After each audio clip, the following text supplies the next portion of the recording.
خوش آمدید۔ اچھا، کبھی یہ سوچا ہے کہ اے آئی آٹومیشن کے اتنے بڑے بڑے شاندار پروجیکٹس اکثر ناکام کیوں ہو جاتے ہیں؟ عام طور پر اس کی شروعات ایک بہت بڑے خواب سے ہوتی ہے کہ اپنے سب سے اہم، سب سے مرکزی کام کو مکمل طور پر آٹومیٹ کر دیا جائے۔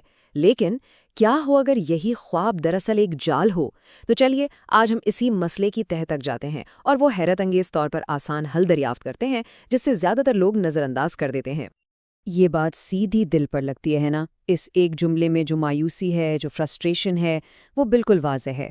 بہت باصلاحیت ٹیمیں مہینوں محنت کرتی ہیں اپنے کام کے بالکل کور کو، اس کے دل کو آٹومیٹ کرنے کی کوشش میں لگی رہتی ہیں، اور آخر میں کچھ ہاتھ نہیں آتا۔ لیکن سوال یہ ہے کہ ایسا بار بار کیوں ہوتا ہے؟ اور اسی بنیادی سوال کا جواب آج ہم تلاش کر رہے ہیں۔ دیکھیے، ایک ایسا طریقہ ہے جو نہ صرف زیادہ مؤثر ہے بلکہ ٹیم کو کامیابی کی راہ پر بھی ڈالتا ہے۔ یہ کوئی خفیہ فارمولا نہیں ہے، بلکہ یہ سوچنے کے انداز میں، حکمت عملی میں ایک بنیادی تبدیلی ہے۔ تو آئیے سب سے پہلے بات کرتے ہیں اسی بڑے فریب کی۔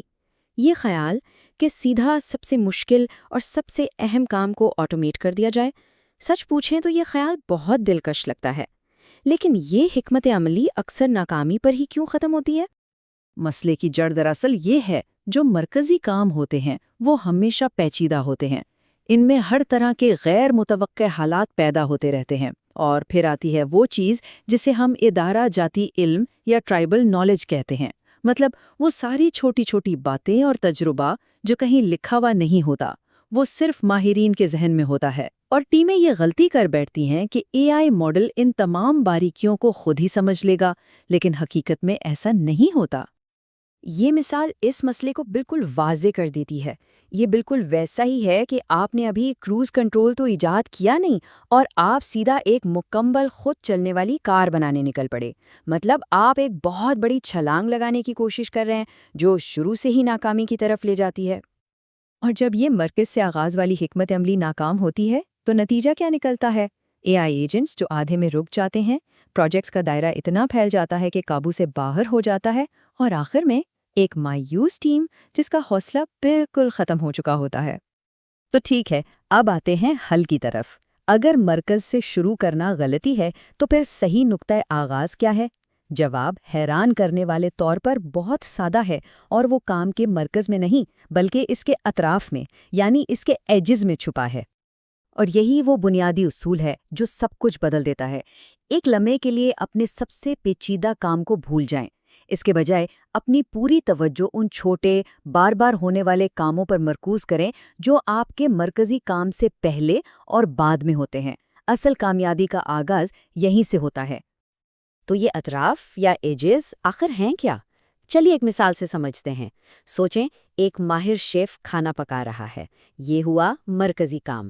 لیکن اس سے پہلے سبزیوں کو کاٹنا، صاف کرنا اور سارے مسالے تیار کرنا، یہ سب اطراف کے کام ہیں۔ یہی وہ معاون کام ہے جو مرکزی کام کو ممکن بناتے ہیں، اور اکثر سب سے زیادہ وقت بھی انہی میں لگتا ہے۔ تو یہاں کچھ ٹھوس مثالیں ہیں کہ کہاں سے شروعات کی جا سکتی ہے۔ یہ وہ شعبے ہیں جہاں اے آئی واقعی ایک بڑا فرق لا سکتا ہے اور ٹیم کا بہت قیمتی وقت بچا سکتا ہے۔ آئیے ان میں سے ہر ایک پر تیزی سے نظر ڈالتے ہیں۔ ہم سب جانتے ہیں کہ اصل کام شروع ہونے سے پہلے ڈیٹا کی تیاری میں کتنا وقت لگ جاتا ہے۔ اے آئی ایجنٹس اس پورے عمل کو خود کار بنا کر نہ صرف وقت بچاتے ہیں بلکہ انسانی غلطی کے امکان کو بھی کم کر دیتے ہیں۔ اس سے مرکزی کام کی بنیاد بھی مضبوط ہوتی ہے۔ اب یہ کام اے آئی کے لیے بہترین ہے۔ کیوں؟ کیونکہ ان میں زیادہ انسانی فیصلے کی ضرورت نہیں ہوتی۔ ذرا سوچیں، ایک اے آئی ایجنٹ خود بخود لمبی ای میلز کا خلاصہ تیار کر کے سب کو بھیج دے تو سب لوگ باخبر رہیں گے اور کسی کو ہر لفظ پڑھنے کی ضرورت بھی نہیں پڑے گی۔ جب کام مکمل ہو جاتا ہے تو اسے کسی رپورٹ یا پریزنٹیشن کی شکل دینا ایک اور وقت طلب کام ہے۔ اے آئی یہ کام پس منظر میں خاموشی سے کر سکتا ہے، جبکہ ٹیم اگلے بڑے چیلنج کے لیے تیار ہو رہی ہو۔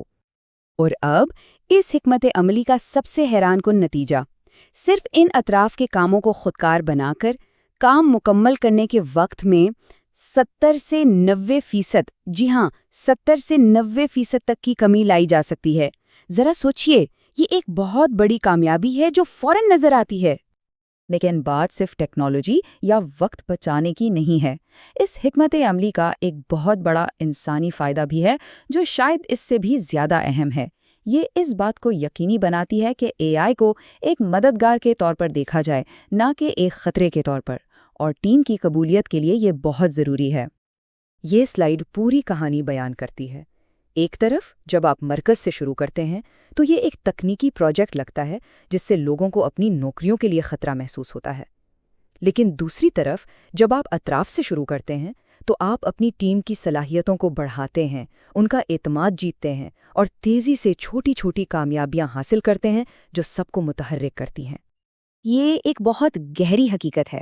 آپ صرف کوڈ نہیں لکھ رہے، آپ انسانوں اور مشینوں کے درمیان اعتماد کا ایک رشتہ بنا رہے ہیں، کیونکہ اگر ٹیم اے آئی پر بھروسہ نہیں کرتی تو آپ کی بہترین آٹومیشن بھی ناکام ہو جائے گی۔ سیدھی سی بات ہے، کوئی اسے استعمال ہی نہیں کرے گا۔ دیکھیے، ماہرین کے پاس سالوں کا تجربہ اور ایک خاص قسم کی سمجھ بوجھ ہوتی ہے، ایک ایسی گہری گرفت جسے کوڈ میں لکھنا ناممکن ہے۔